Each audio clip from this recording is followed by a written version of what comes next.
Ashley Gattuso. We are here today with Dan Oshinsky. I have an S. Is that how you say your name? Did I just nail it? Oh my gosh, you got I nailed it the first time. It's one of those names that it's Polish, Russian, Ukrainian, depending on who is in charge of that town in Europe at the time. But yeah, that's pretty good. Oshinsky. Okay. Most people don't get it the first try. Excellent. I didn't pre-practice for this at all. Like, I just let that happen. Dan runs Inbox Collective. That's a consultancy that helps news organizations, nonprofits, and brands get the most out of their emails. He's the creator of Not a Newsletter. So we have a person who knows a lot about newsletters creating a Google Doc that teaches newsletter creators how to be better at putting out newsletters. And he has in that like monthly briefings with tips and news and ideas about how to send that better newsletter. So if you're subscribed to Opt-in Weekly, go ahead and subscribe to Not a Newsletter, because that's going to give you some of the documents that you need to strategize and enhance what you're already doing. Like start really getting into the nitty gritty and learn what other people are doing, which is the best way to figure out what you want to do. He previously worked as director of newsletters at BuzzFeed and The New Yorker. So bringing a lot of publishing experience into this conversation. Welcome, Dan. Thanks for having me. I'm excited to be here. I'm excited to have you. So I want you to kind of give us a little background about you and your editorial newsletter experience. How did you end up where you are today? Like most kids, I grew up from an early age wanting to be involved in email. No, it's totally by accident. It happened like everyone in the email space who I've ever met. I've never met anyone who's like, you know, when I was 16, I just dreamed of one day I'd be in email marketing. Like, it happens kind of by accident. I had always wanted to be a reporter and journalist. I went to journalism school at the University of Missouri and was really interested in trying to figure out how I could be part of helping newsrooms and news organizations transform their operations to digital. How could they get smarter in the digital age? When were you at Missouri? So I graduated from there in 2009. Okay. So I was part of the second class ever at Missouri that was part of this program called Convergence Journalism, which was their new program that was basically the internet, but for journalism. And we would ask lots of questions, and those convergence programs like Facebook, is this a thing we should care about, yes or no? I took classes on Adobe Flash, which no longer exists, all sorts of things that didn't work out, but they did teach us a lot about how to think digitally first, which was a really useful skill. Even though I graduated not all that long ago, there were still classmates who graduated with me who did not write at all for the web, who all of their experience was producing a print magazine or a print newspaper. And so I got pretty lucky in that I was actually a little ahead of the curve when it came to thinking digitally. But go ahead. No, I'm going to say you were blessed. Like, I got very you're blessed lucky. Because I was in grad school in 2004. And the big thing was like, we were in magazine journalism courses and everybody was going like, have you heard about blogs? Everyone should have a blog. And then we were also like, what's Friendster? Do you have a MySpace?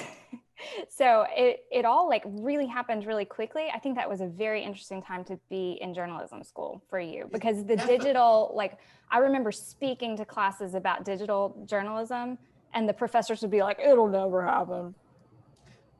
There was definitely a lot of skepticism around the web that was unfounded. Some mistakes were made. Let's leave this. The whole conversation around the future of journalism is probably for another podcast and another day. But okay, so you went to Missouri. I went to Missouri. I was there at this unusual time. I had some interesting experiences. Like in 2008, I was a reporter covering the Beijing Olympics from China for the Rocky Mountain News, a paper that a year later would not exist, that went out of business. But at the time was probably one of the 25 biggest papers in the country. I was their man around town who wrote their blog. When they brought me on, they're like, what if you wrote a blog post a week? And I was like, what if I wrote like 5 or 6 blog posts a day? No one had tried. This was the kind of moment that we were in 2008 when I was there in school, where Everything was new and fresh. They told me not to be on Twitter because they had just tried tweeting, and they're like, don't try Twitter. It's a bad idea. Turns out that actually that advice turned out to be pretty good in the long run. I still distrust all Twitter. They said it for the wrong reasons, but they did end up with the right result. Okay. Anyway, I was there. First job out of college was at a TV station in San Antonio, Texas, that in 2009 decided it was time to have a website. And I was part of at the CBS station. Yeah, they had a partnership with the local paper, the Express News. They split off. The Express News got the website. It's 2009. They said, like, let's build a website. And I was part of this team that helped launch a web product there. And I bring that up because I worked with this amazing team at the CBS station. The anchors had been there for a long time. The staff was super accomplished. And the CBS station, it's Ken's 5 in San Antonio, Texas. They, in the 1980s, were responsible for the most watched TV newscast in America in the 1980s. There was a period in the 1980s where 60+% of people who were watching the news at 6 p.m. were tuned to their local news broadcast. And when I would ask the anchors why, part of the thing they would tell me is, people just had this amazing relationship with us. Broadcast TV was always this one-way kind of channel. We report the news, it goes out to you. There's no real relationship. But they had, through their banter and their conversations, the rapport they had, really built a relationship. And something that they told me at the time that always stuck with me was when they thought about doing the news, they thought about the fact that they were on in the living room. People would be going to bed, or they'd be eating dinner, or they'd wake up in the morning, they'd have breakfast, and the news would be on in the background. They would be this voice in the room. They were part of the conversation. And I was lucky enough, San Antonio is this really big, small town. There'd be events and parades, and our anchors and staff would be out there. And people would just walk up to them and start having a conversation as though they'd been having a conversation for years. And it was always like, oh, it's because you're on in the living room. People know your voice and they know you and they have this relationship. And so later on, I left that job in San Antonio. I started this little long form journalism outlet, first in Biloxi, Mississippi, and then Springfield, Missouri, called Story.us. And there was a newsletter there. Later, I launched my first real newsletter called Tools for Reporters, where I tried to help reporters find great tools to use. But this idea of what I'd seen on TV, that you could be there in the living room, that you could have this place in this conversation, really stuck with me. Email actually has a lot of parallels with broadcast TV. Right. People have historically thought of email as this one-way sort of channel. We have whatever content, stories, deals, offers, and we just kind of push it out to you, and it's just a push, push, push kind of thing. But email done really well is really a relationship kind of medium. Yes. And that early experience in TV really showed me that even on a channel that you don't necessarily think of as a two-way sort of conversation, you can really build that. Now, email has the additional advantage that you can really have a conversation. You can tell people, I want to hear from you. I want you to hit reply and write back to me. I want you to tell me something. I want to learn from you and start a conversation. But that always stuck with me, that early TV experience is you can use these channels in different ways. It doesn't have to be just a push kind of thing. It can be a two-way conversation. That's interesting. So that sparks this whole dilemma in my mind over what are the better relationships. And I think we just can't say better. They're just different because you have email that can be responded to and it feels one-on-one, or at least the best people or the best emails feel like they're just to me. Right. And then you have social media, which hyperdrives community engagement and exchange, but in this groupthink kind of way, and in an algorithmically fed kind of way, which can polarize, obviously. So I guess I've just answered my own question. What are your thoughts on that? I think they're just different types of relationships. We have different relationships with the people in our lives. Yeah, I think what I've always liked about email is that it is so private and so one-to-one. The conversations that I can have with the reader, and I got to have these at BuzzFeed and the New Yorker, and now with the work that I do too, the conversations that I get to have are much more personal. People are more open to sharing things. They're often more open to replying because they know the conversation they have with me. If I ask them a question, they write back, they know they're going to get to actually talk with me one-on-one, and it's not a public performance. It's not Twitter where everyone can see it. You're trying to figure out, like, can I be as witty and smart as possible? People can be a little more open and transparent, and a little bit friendlier often in these channels, which is really, really nice. Yes, it's not like public criticism. So then BuzzFeed and the New Yorker, kind of what lessons did you learn? You were at those places during times when they were like evolving as sources of content. So let's kind of go through those and then get into Inbox Collective. Yeah. So when I started at BuzzFeed, it was 2012, and BuzzFeed was about 175 people.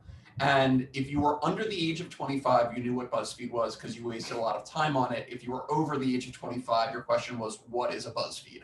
Now that changed over time. Within a couple of years, my grandma would call me and be like, I was listening to NPR and I heard one of your colleagues on the radio. It's like, Grandma didn't have a computer, didn't have a smartphone, had only read things that I had printed out for her from BuzzFeed. And it's like, oh, Grandma knows what this is. Like, things have changed.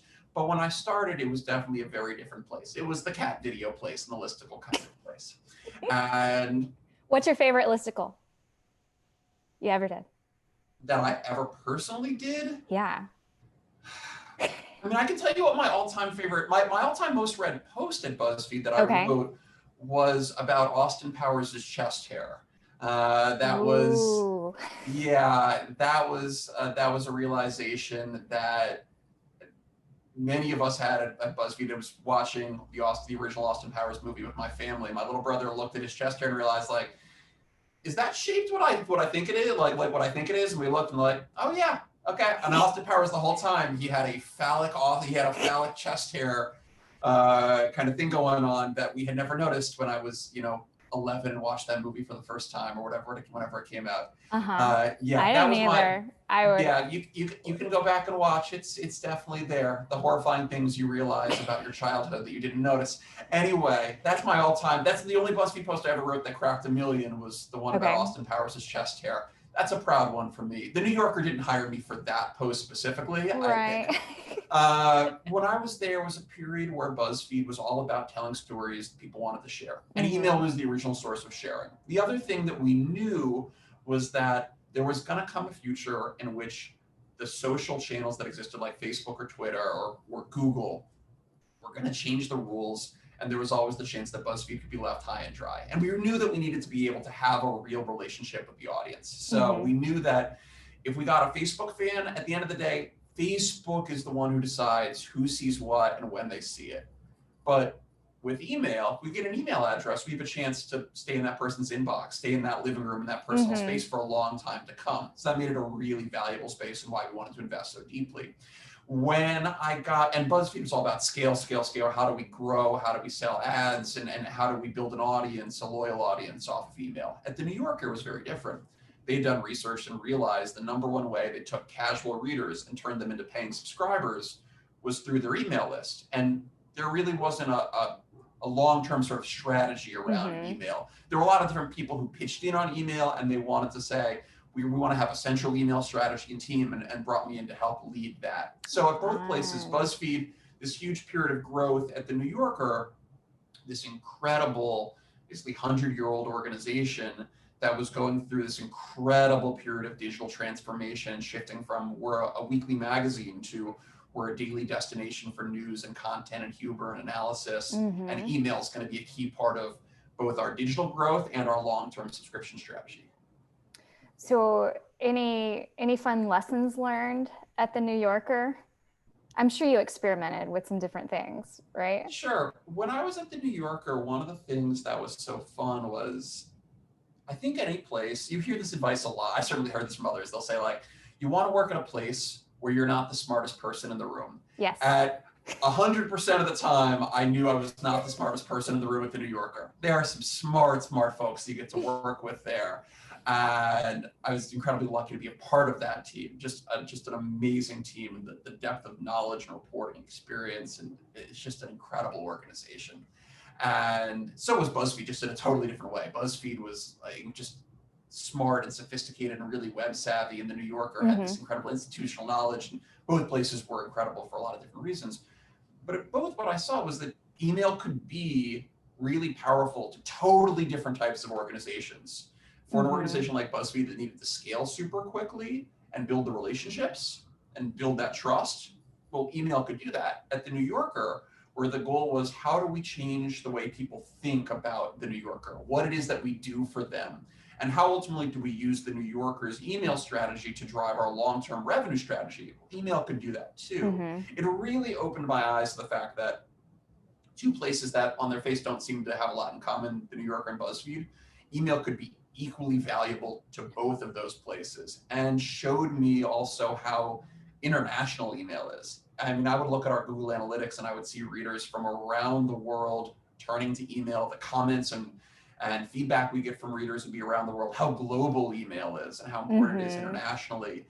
That was really, really exciting to me because it opened up some possibilities there, that there was an opportunity for me to think about email as not just this channel that mattered in, just for growth or just for conversion. It mattered in a lot of different ways to all sorts of different businesses, newsrooms, nonprofits, that this was really a global tool and there was opportunity to help as I thought about, how I could be useful to a larger set of folks around the world. Well, that's a perfect segue. I love how your life actually segued into the things you did. Like you just narrated it. It's much more fun when I tell it this way. I'll tell you, Ashley, when I was going through it, when I get to talk to like alums of the J School at the University of Missouri, they'll be like, it seems like you just had a plan the whole time. Like, I promise you, there was not a plan the whole time. Like, it always, looking back, you get to shape the arc and the story that you tell, which makes it seem a lot more organized, and like there was a lot less panic and frustration and like nights waking up, you're like, what am I doing? What is this? Looking back, it makes a lot more sense than when you're going through it. So the lessons learned through all of those unplanned but retrospectively sequential events. Sure. Right? Sure. The path that was meant to take shape led you to Inbox Collective. So you are consulting with newsletter creators. How is that going? What do you do? Just like in a nutshell, what is Inbox Collective for people who are watching? Because my audience is newsletter creators. So to give you a sense, to piggyback on the idea of a lot of this happens sort of as it happens, you figure it out as you go along. Inbox Collective is a total accident. I loved the New Yorker, loved my job there, but had learned over time that there weren't a lot of places, frankly, conversations like this, there weren't a lot of those places that I could go to say like, how do I learn from super smart people? I had seen this when I got to BuzzFeed. I was like, I got to talk with everybody who works in the news space, who works in email. I want to talk with people at the Washington Post, the New York Times, all these smart people. I'm going to talk with them and learn from them so I can do better. And then it turned out those people didn't exist. And it's like, oh no, we have to figure this out for ourselves. When I got to the New Yorker, I'd gotten the chance to do talks and events and talk about our experience and what we learned there. And people would reach out, they'd ask questions. I'm trying to figure out where I can go to learn about email. And I was like, I should build a space that I could actually help people and share what I've learned over the years. I've kind of learned some stuff, and people shouldn't make the same mistakes that I did when I was getting started. So becoming the resource that you didn't have. That I wanted in the first place. Love it. I started this Google Doc called Not a Newsletter. And the reason it's a Google Doc was it was just the simplest way for me to publish. I had written it initially in a Google Doc and just decided I'm just going to publish this thing as a publicly accessible Google Doc that anyone can read. And then I'll sign up. I'll have this email alert that people can sign up for the next one. This is January of 2019. I'm still at the New Yorker. Just going to share some stuff that I'm reading and learning and share it with an audience and see if anyone's interested. And I told my wife when I published the first one, if I get 10 people to sign up for the email alert, I'll do another one. And then 3 days later, 400 people had signed up, and it's like, oh, people must want this sort of thing. Okay. Yes. Over the next couple of months, and I'm still at the New Yorker and still working, folks start reaching out to me and saying we're trying to get smarter about email. And what we need help with is what kind of newsletter should we have? How do we onboard new readers? How do we convert new readers to paying subscribers, supporters, donors? How do we grow our lists and get more readers? What do we do next with our email strategy? What are we doing that we don't know that we should know? Who's the person we go to get help with all this stuff? And then I started writing back and being like, man, it's really a shame. I don't know who that person is. Like, I wish that person existed. And I kept writing this back to people. They'd be like, we have this budget to work with a person. Who's the person? I'm like, I don't know. It would be great if that person existed. And at some point, my wife's like, you're the person they keep asking for. Oh, I see. Okay. It's like, I'm at the New Yorker. Am I going to quit my job because of a Google Doc and launch this little consulting thing? And then the answer ended up being yes, because it made pretty good sense to me. Like, people kept asking for help. And when I got into this in the first place, it was, how can I help as many of these organizations as possible get smarter? Like, here's my chance and here's this moment. Plus, and I'll mention this because it's funny now to look back, when I initially did it, I thought, like, maybe I'll just hang at the New Yorker for another year. We have a little more stuff that I want to do and get accomplished. You know, these opportunities will still be around. This was probably about May of 2019. Like a year from now, May 2020, I'm sure all these opportunities will still be there on the table. And my wife smartly said, like, you never know what's going to happen next. Ooh, just take the opportunity that's there in front of you and you should just go for it. And I had a lot of conversations with other folks, consultants who do this sort of thing, and said, like, yeah, now's the moment. I should just do it while I have the momentum. I got lucky in that there's no way I would have been bold enough to have made a leap like that in May of 2020 with everything happening in the world. But Inbox Collective is me working with a lot of different organizations. The majority are news organizations and nonprofits, but now I'm starting to do some work with brands too that do a variety of different things. And my goal is to help them figure out how to get as smart as possible around email. So what are the kind of products they need to build? How can they take advantage of automations? What are the right tools they need to use to grow their list based on what their needs are? What are the right kind of, parts of their tech stack that they're going to need to grow and be successful? How do they drive revenue from email? And doing a lot of training with teams so I can take what I've learned and bring it to those teams so they can get smarter and themselves become experts in this space and learn so they have the resources and knowledge and tools they need to go out and do awesome work with email.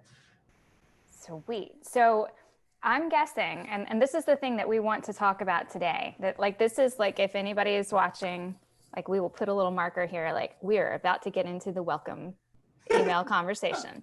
Because we just had a long welcome. We all know where we are right now, retrospectively, sequentially. And Dan has some pretty great ideas and is going to screen share what he thinks will not just send a quick welcome to somebody like who subscribes, but actually engage them, get them excited about your email, teach them what to expect. So his recent issue, like yesterday's, which by the time this airs will be a week or two old, but the November issue of not a newsletter. So the November version, the November Google Doc of not a newsletter. Sometimes I say issue, sometimes I say edition, sometimes I just say thing. The link in the description below will get you to what he has written out. And it's like bullet pointed, like what emails he thinks you need to send as a welcome, not just like one welcome email, but actually he's pitching that we should do a series, right?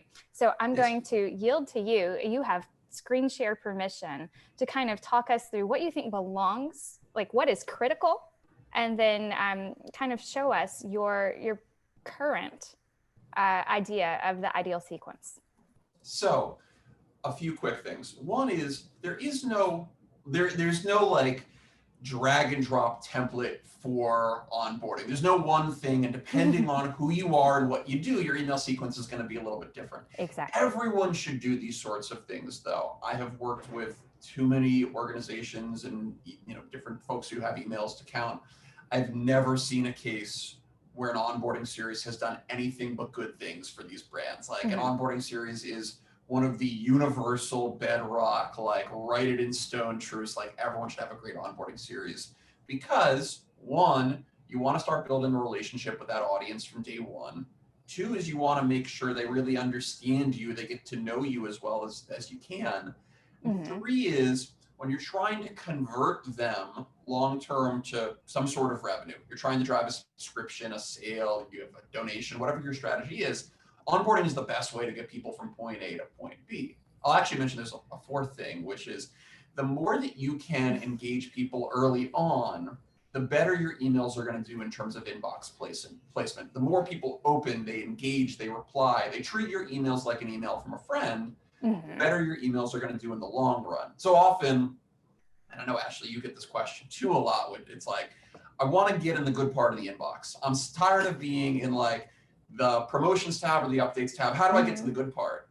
And then like, well, you got to build an onboarding series, because the earlier you get going, and an onboarding series isn't going to magically get you into the primary tab, Right. but it's one of the things that will help, because the more that people engage early on, the better you will do. I will also say, a lot of folks ask me, well, aren't people going to get annoyed by these emails? The truth is, most people's expectations for email are pretty low, because let's be honest, a lot of the emails we get aren't very good. You sign up for somebody's newsletter, you end up on somebody's email list, you get bombarded with a million emails, you hate their emails, you get annoyed. But you actually have an opportunity yourself to prove that you can't fix everybody else's, but you can do a good job with yours. And remember, like, the inbox is this personal space. Folks are letting you in. It's this little kind of living room that people say, like, family, friends, coworkers, maybe a couple brands. All right, I'll let you all in. So you have to earn your space. And that starts on day one by sending the sequence and sending an onboarding series. An onboarding series is, a lot of times I'll get asked the question, like, I have a double opt-in email in my series, like the people get. Is that a welcome email? Like, no, I haven't learned anything from that double opt-in email. I haven't learned anything about you or your mission. Like, that's not a welcome email. Like, sometimes people will say, like, I'll have like a simple confirmation that just says, like, you've been signed up.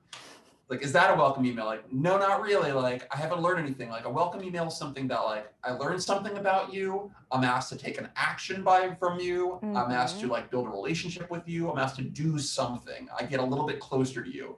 So as you think about a sequence, your goal is, how can I make sure that from point A to point B, let's say it's a 30-day sequence, from day 1 to day 30, someone is going to learn a lot about me, why I do the work that I do, how I can help them, and then I'm going to ask them to take some steps to go a little bit deeper. Maybe that's buy something from me. Maybe that's, become a subscriber, a paying subscriber, donate to my cause, whatever it might be. So I'll give an example. Go ahead. Oh, no, I was going to say, like, you're setting expectations. Yep. Right? Like, because I was talking with, I don't know if you know Margot, Aaron, and Hillary Weiss, who do Ham Y'all. If you don't, go check it out. I don't know them. Hillary and Margot yell at websites. It's great. And Hillary said something interesting. She said, like, what you don't want to do, if your newsletter's ultimate intention is to grow a relationship where you can sell someone something, is to get stuck in the friend zone. Like the email newsletter friend zone, where you're not teaching them, like, there will be calls to action. I am ultimately trying to sell you something. Love my free stuff, but, like, don't set yourself up to be someone who never asks. And that's specific to people who are marketing and using an email newsletter for marketing. But I assume it kind of translates to editorial newsletters who are trying to get a subscriber to be a paid subscriber. So if you don't set the terms of the relationship early on, if you're not setting expectations, it's going to be really hard in the long run to do the things that you want with the audience that you're building. So the way, when we talk through this, just know there isn't a one-size-fits-all kind of solution. You should try to cater this around, build this around what you think is best. Here's what I've built for not a newsletter, my Google Doc, where there is this email alert that goes out and an onboarding series tied to it. And this onboarding series is really important for me, because the best way that I get new clients for Inbox Collective, my consulting work, is actually through people who read my Google Doc, sign up for my newsletter, get this series, learn from me, and then reach out to actually set up time to talk with me and see if they can work with me. So this is kind of the sequence that I take them through to get them from point A to point B. The first is this is the Hallmark email. I call it the Hallmark email because the subject line is usually very Hallmark cardy. Hello, congrats, welcome, thank you. Thanks, you've signed up. And the goal with this is, 1, set the expectation. Here's what you're going to get and when you're going to get it. And then maybe you want to build in some sort of secondary ask. For me, I tell them what they're going to get and when they're going to get this thing. And then I ask them 2 questions. Now, for me, this is super valuable, because every time somebody signs up, if you sign up for a newsletter about newsletters, you are probably pretty interested in the space. You probably work in the space already. So I ask you, what are you working on in newsletters and what are you struggling with? And about 1 in 5 folks actually write back to this email. That's crucial because I get to learn a lot every single day about what my audience wants. They ask questions, they need help with such and such. Great, I can make sure that either I can provide advice to them right away, or I can be thinking about these sorts of trends that I'm seeing. If I'm hearing the same sorts of things over and over again, I'm trying to, for instance, one of the recent things this year in 2020 has been, I'm struggling with growth tied to my paid newsletter. What do I do next? Okay. Well, the more I hear these sorts of questions, the more I can think about how am I going to build products, content, services, features through Not through Inbox Collective that are going to serve this audience because they're asking me for this stuff over and over again. So this is super helpful. An email like this opens at close to an 80% open rate for me. I send it right away. Now, I wouldn't expect everyone's emails to open at such a high rate. I have a smaller and fairly niche kind of list, but do an email like this, and even for brands that are just getting started, I often see open rates in the 30 or 40% range. So this is a really great way to start. A couple days later, I send this email, and this is the first of what I call these talking head kind of emails. The goal with these is I want to introduce myself, tell you a little about why I do the work that I do. And this works whether or not you're me, just talking about my background and kind of how I got started, whether or not you're a newsroom trying to tell folks about, I want to introduce you to I want to introduce an editor on the team to tell you about the mission of the organization, a brand that's trying to sell something. Tell me a little about yourself. Introduce yourself. I love when these emails are a little bit simpler. All of these emails are pretty much plain text. And the goal there is, I just want it to feel like an email from a friend. I would encourage you, if you're doing these welcome emails, you don't have to design them to have all the bells and whistles that a normal sort of marketing campaign would. Keep it kind of minimalist. Be simple. Really just focus on telling your story here. In this case, this email, I tell you a little about how I got started, what I've learned with newsletters over the years, and then I share this resource at the end, this worksheet that you can work on yourself, because I want you to get a lot of value from me right away.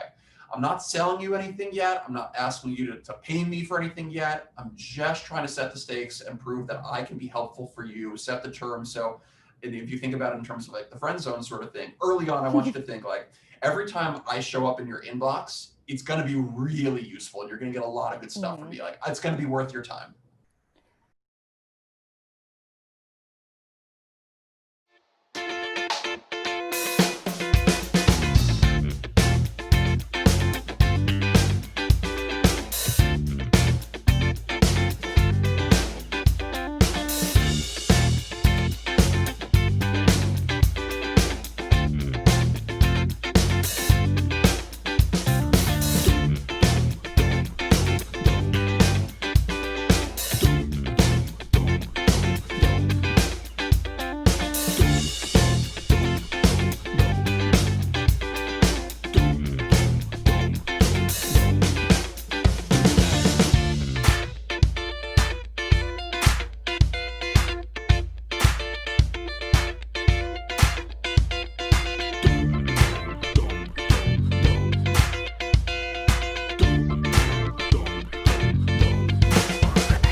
So one thing I think I've read recently, like in a Facebook newsletter group or something, was it aligns with what you're talking about, which is warming up and becoming a preferred sender by sending plain text emails in the first couple of emails.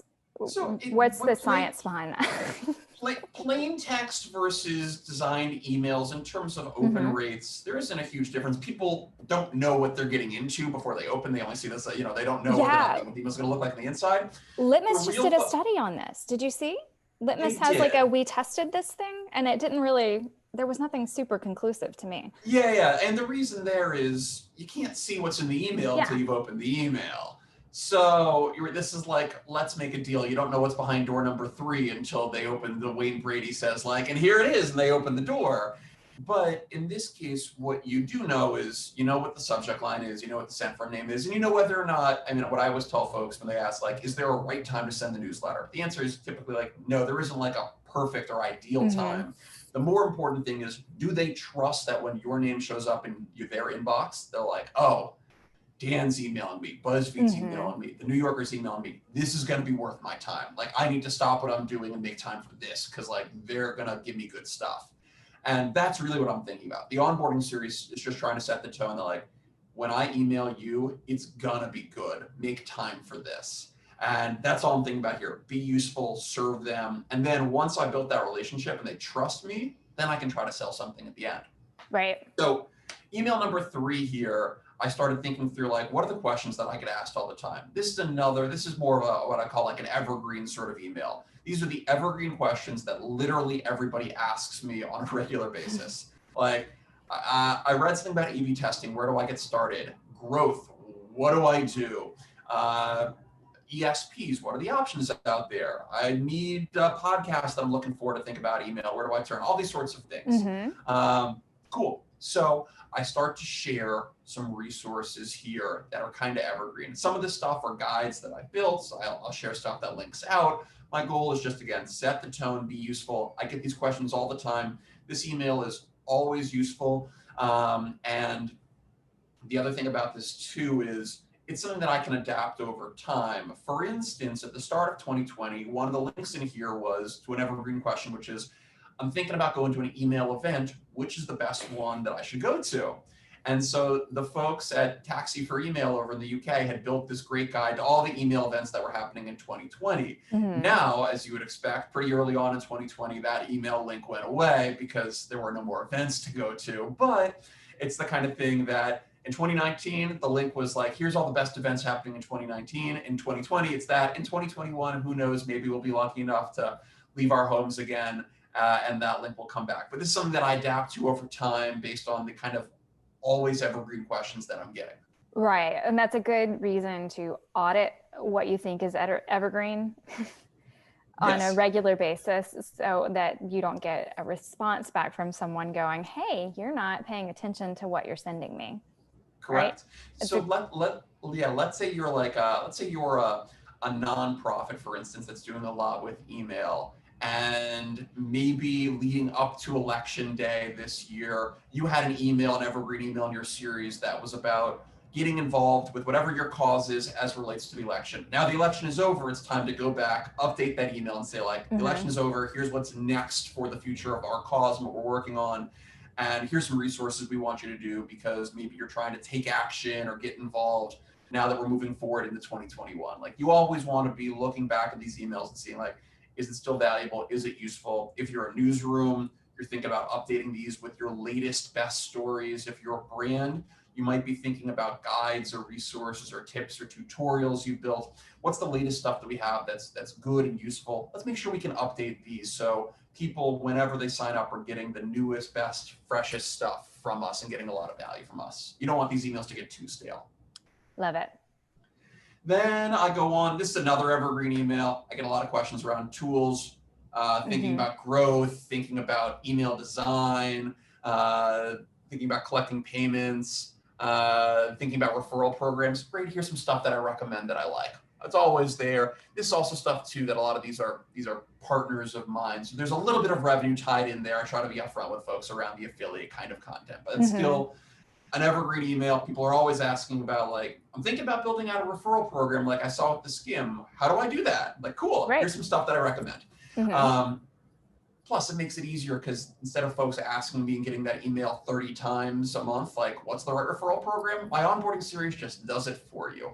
I'll also pause here and say, and I love this when it happens, sometimes people won't necessarily realize that the automation they're getting is an automation. They'll think I'm like, actually, and this is great, like that's what I want it to feel. People are like, I got your email today and I just want to tell you how much I appreciate you reaching out. But like, that's awesome. You should know that that was an automation that everyone gets, but that's what I'm going for. It should feel like I just sent it just to you.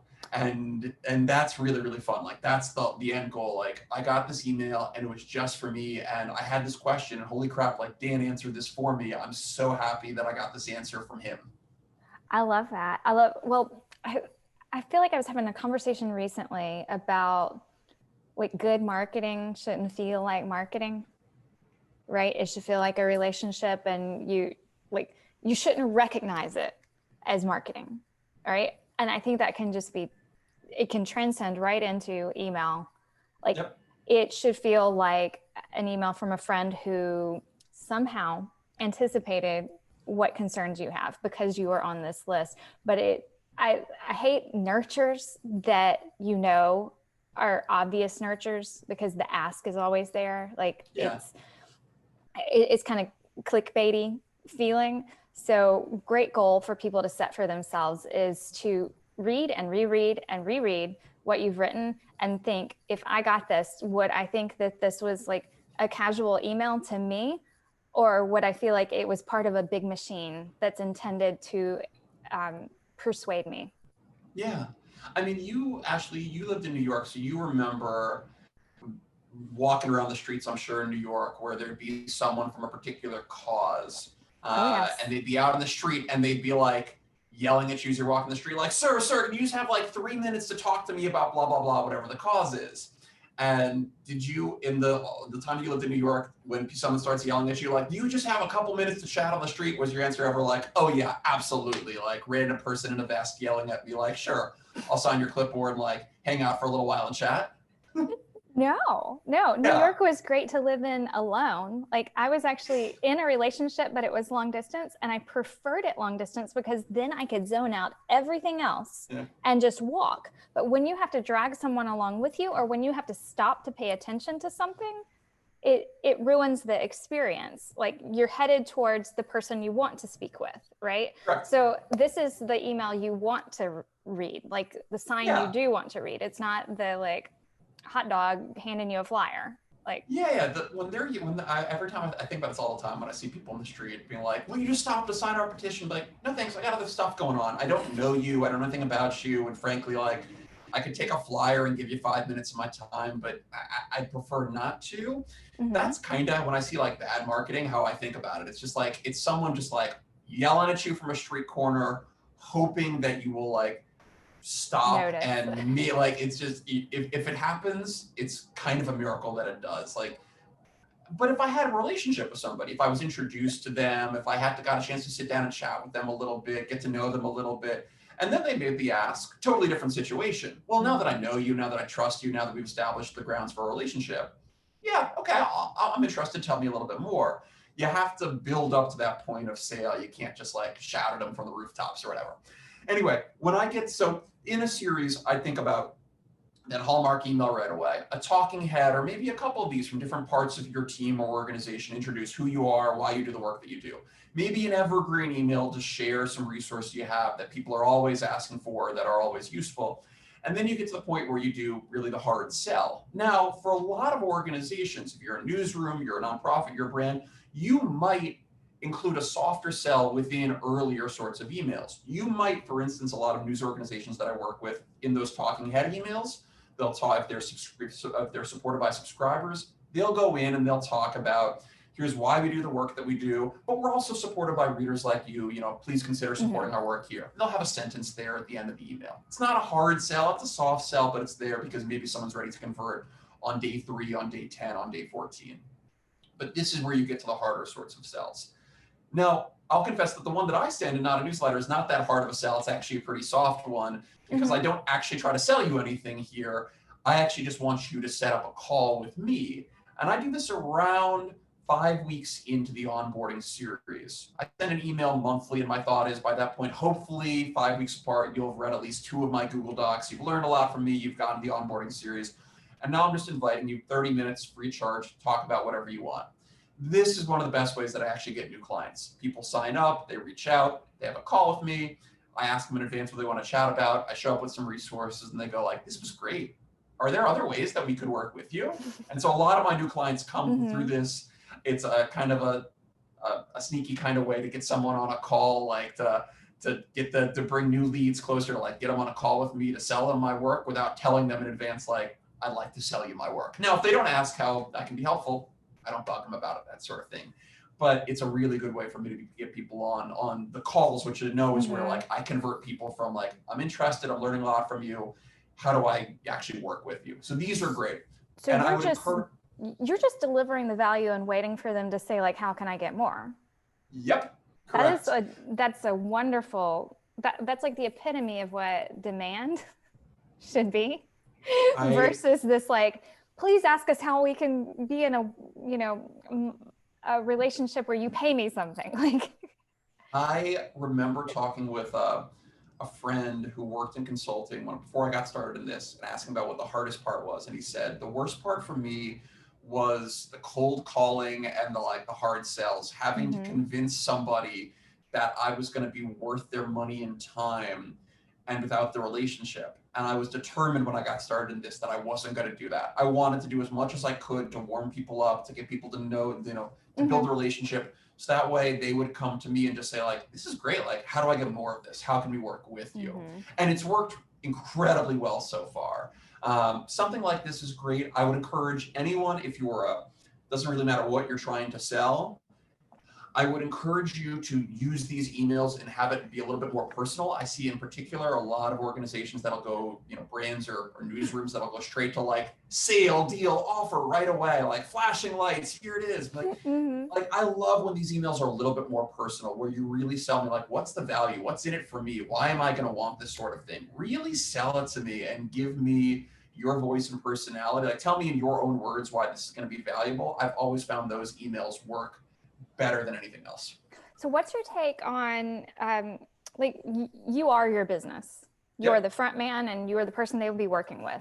What's your take when this expands and it's a larger company that's trying to mimic this? I mean, we said at the beginning of this that it's going to be different for everyone. Sure. I believe in the power of people and relationships. So I think that one thing that makes this effective is there's a lot of I and a lot of you and a lot of conversation and delivering value personally going on. How is that translated for, say, a brand who is hesitant? Like, how do you encourage someone that is a larger company and they feel like they need to be buttoned up and present as an entity that, actually it's going to work better if it's from Ashley at Business X? So I'll tell you about one that I'm actually working on with a brand right now. I can't tell you who the brand is, but I'll talk in vague terms enough that you guys can get a sense of kind of now what we're this all trying to figure out who it is. Okay. Yeah, I don't think I'm going to be specific enough that there's at least one or two brands in America. You're probably not going to get these guys. They're kind of a startup-y sort of organization, and they help connect these businesses with potential clients. And one of the things they do is that they have a platform where it's big directory where people can search, or interested folks can search to find businesses. And these businesses can advertise on their platform to get better search listings and try to get new leads for their business. Okay. So what we do within Onboarding Series for someone like them is a series kind of like this. We do a Hallmark email to introduce ourselves and set the relationship. We do a talking head from the founders to talk about why they started this thing. We share some evergreen resources to help warm them up and make sure they understand why, what their clients are looking for and why they need the stuff they need. And then instead of going out and immediately saying like, start advertising with us, give us money, we actually have someone on the team reach out and say like, would you like to set up time to chat with us? Because once we know that if we get them on a call, these people we're going to help them out a little bit. We're going to provide them some resources. And then they're going to say like, this is great. What else can we do? But you can also do it another way. I mean, this is a team that has a dedicated sort of like support staff, and a big part of their mission is kind of similar to me. Like if we get them on a call, we have a really good chance to land them as a client. But you can also think about these as really emphasizing the mission and why you do what you do. So like when I work with newsrooms, for instance, these asks, instead of just being like, 10 weeks for $10 for a subscription to our site, to our product, we might come in with an email that says like, we want to tell you a little bit more about like the impact of our work this year. This year, we're a newsroom and we reported these stories that led to this change. But we're supported by readers like you, and that's why it's so valuable that your support really matters to us. Mm-hmm. So we're asking that you come in and support our work. It's a more personal ask. We really drive home the value and the mission. Then we make that kind of ask. Even if you're doing something where you're trying to sell something more directly, like a product, you might come in and tell a more personal story. Here's why we built this thing and why we think it's so valuable. Here's an example of how our product was able to help someone like you. Then you make kind of the harder sell or pitch. Now, as you go down the road, if someone doesn't convert on an email like this, that's okay. You might move them into a sequence or a segment where they're going to get more regular sorts of asks. Those asks might be personal or more, sale or deal oriented. You can vary and test out different sorts of strategies. But I like this sort of, personal sort of ask. It keeps with the tone and often does really well before you get to the thing where you're like, what if we offer you a deal? What if we offer you, a special kind of opportunity? What if we just say like, the product costs this, please buy now. Like, let's try something a little bit softer first, and then we can move into something a little bit harder. These emails often do really well. And even if they don't convert, maybe you still get them interested or excited. And it doesn't reek of, I think so often things can like feel so desperate, right? Like I feel for people who their job is to cold email people to try to get them interested in buying something, or to cold direct message me on LinkedIn, and I can just like smell the commission on their breath or whatever. Please buy now. Yeah. Oh, and it's even with these emails here, like these emails, these are the products that I focus on, and here are ones that I have a relationship with, and there's a commission often that comes back to me. And I try to tell you in here, like, this is stuff that I use, that my clients use, and I'm going to get a commission. But readers don't seem to mind, because I set it up as like, I've tested out a lot of these and tried to find something that's best for you. Also, it helps for me personally. My product, not a newsletter, is free and open to everybody. I've kind of made this promise that like, I don't want it to be behind a paywall. I want to be as useful as possible. And this is one of the ways that I monetize. Like, you understand that I'm not going to be selling Nike shoes or, Equinox membership in here. Like, that wouldn't make sense. Like, I'm not monetizing this audience. Let's add programmatic ads. Yeah, I'm not running programmatic ads. I'm not trying to sell like anything. I'm trying to give you stuff that's going to be useful for you. And so as long as you kind of present it as such, here's how I can do the best job of helping you, and here's how we can work together. Like, people seem to respond really well. Nice. The last thing I'll mention that everybody should do in a series is do some sort of survey.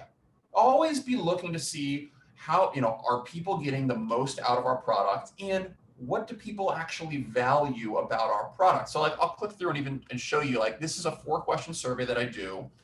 And so, and technically it's 5 if you include email address as a question, but let's ignore that. And if you do a survey like this, I'm always asking like, how am I doing? I do it on a scale of 1 to 4. I can't remember who I learned this from, but I do it on a scale of 1 to 4. So that way you have to say whether or not you feel more positively or negatively. You can't be a 5. You can't be in the middle. Like, you have to say like, do you like me or do you not like me? You have to lean one way. I wish I could remember who told me this, but it was something that I borrowed from over the years. Okay, so we're attributing it to some genius you met at some point. Somebody taught me this, and I can't remember who it was at this point, but it was really smart. Whoever they are, thank you, because it's been really useful for me. I always ask around like what you get value from my newsletter, and the rationale there is, as I look through this, and I check these numbers about once a month or once every 2 months, I look through to make sure that people are telling me what they find value in, so I can update the way I market my newsletter to new readers. If everyone tells me the number one reason that I subscribe is like to get tools and resources that I can apply to my newsletter, one is I got to go make more tools and resources to help you with your newsletter.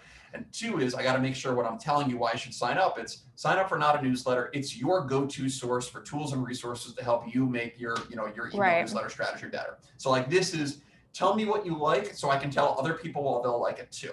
And so I can make great products. I leave something open-ended. And then sometimes that I'll ask, I usually rotate this through. I'll have different ideas. What if I tried this? And I'll kind of like focus group test certain ideas here. I've been thinking about some self-guided courses for next year and using this as a way to, as people come through the series, would that be interesting to you? What do you think? Yes, no, maybe. Just to get like a little bit of a focus group out there. So this sort of doing a survey is a great way too to make sure I'm always learning from my audience and getting smarter about what I need to give to them and how I can market to them. And then of course I'm checking the numbers. So like, I actually just updated this onboarding series. I added another email to the series and made some tweaks. And so I built a brand new series in my ESP. So this is brand new. This is as of about 2 months ago. So people are just starting to get all the way through the series.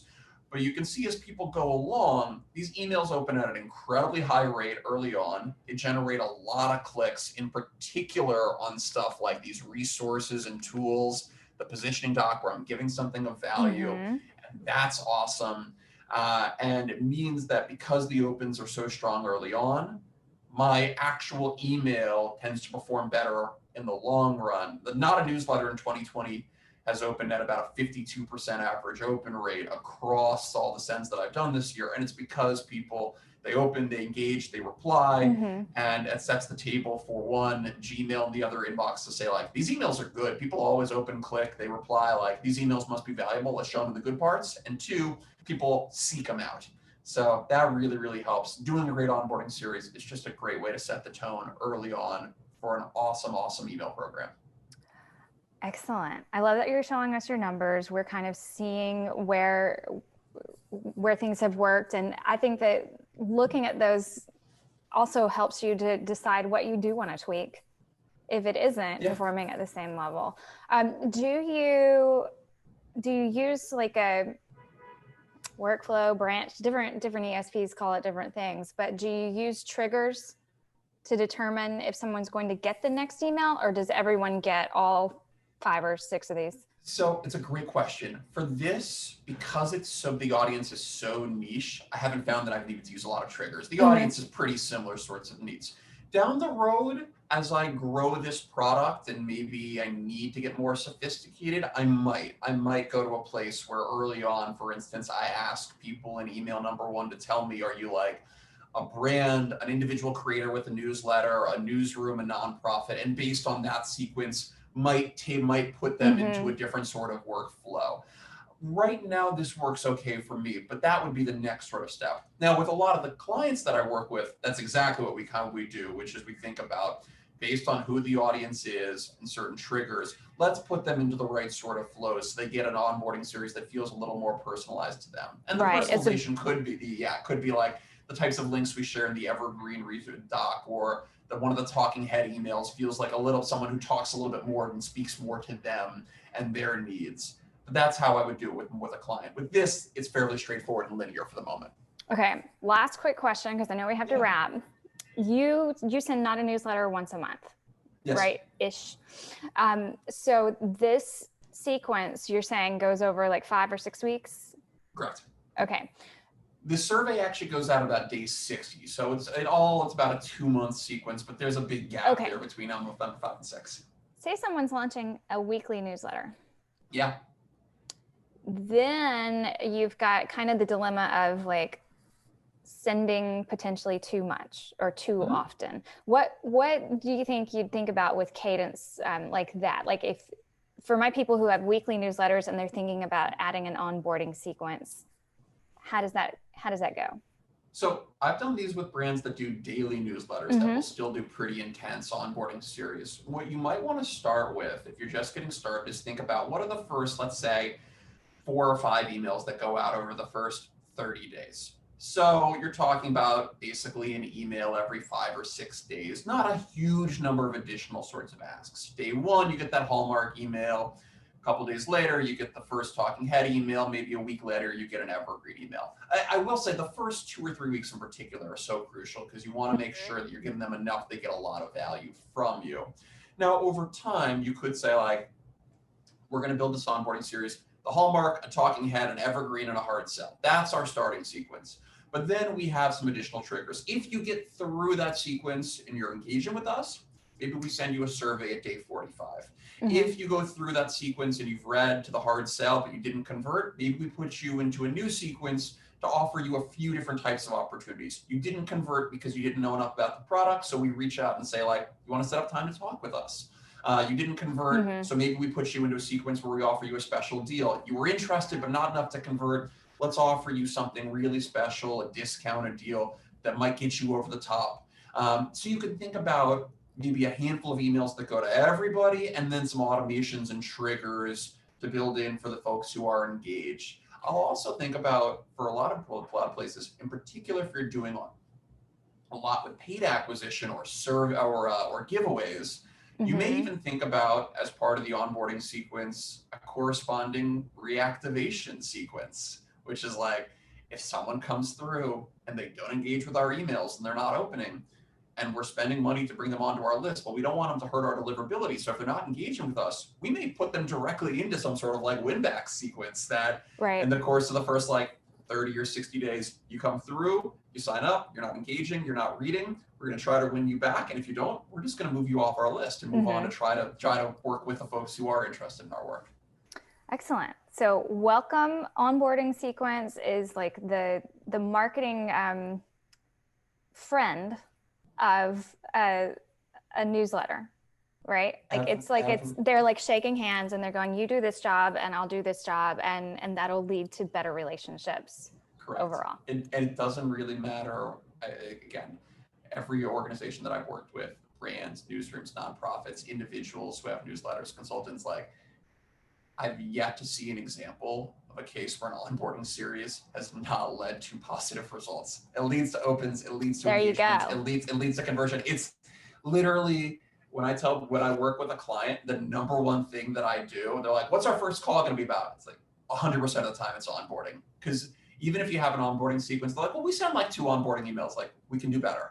Even if you have a couple, it's like, great, you have a 5-part onboarding series. Could we add additional triggers? Could we add additional things to the sequence? Like, what else could we do to make this better? There's always room for growth. And it's so crucial to driving your long-term success. Everyone should do one of these. I love it. All right. Is there anything else you want to say to our audience today before we wrap up? Any like one good liner if someone's about to launch a newsletter, what would you say? One other thing that I'm getting a lot of lately, so I'll mention it here, is and if you sign up for Not a Newsletter, I'll send you the resource guide so you can think through this too. When you're thinking about how to position your I almost call it your Google Doc, how to position your newsletter, make sure you have a really clear audience in mind. I'm not saying you have to build a persona like, all right, my audience is Steve. He lives in Atlanta. He's 37 years old. He's got 2 kids and a dog named Fluffy. Like, you don't have to go like too far down the road, but like make sure you have a sense of like, who are these people? What are they interested in? What do they care about? And then also be thinking about what the job of your newsletter is. Like, what am I going to do for this audience? How am I going to serve them with something unique? And why do I bring something unique to the table? So often when I talk with folks who are just starting a newsletter, and I'll ask them like, who's your newsletter for?